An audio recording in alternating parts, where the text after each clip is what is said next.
Work out the following clearly showing you're working. So this requires us to know the rules of indices. So we've got 64 to the power 1/3. A to the 1 over n is the nth root of a, so it means we need to take the cube root of 64, and the cube root of 64 is going to be 4. B, 27 to the minus 2/3. A to the minus n is 1 over a to the n, so that's going to be 1 over 27 to the 2/3.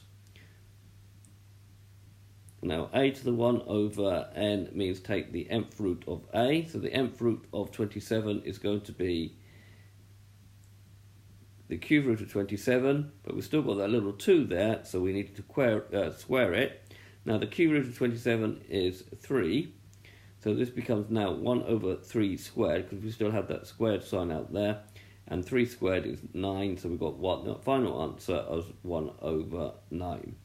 So this has been a video to show you how to work out indices. I hope you've understood. And this really depends whether you know the rules of indices. I thank you very much for watching.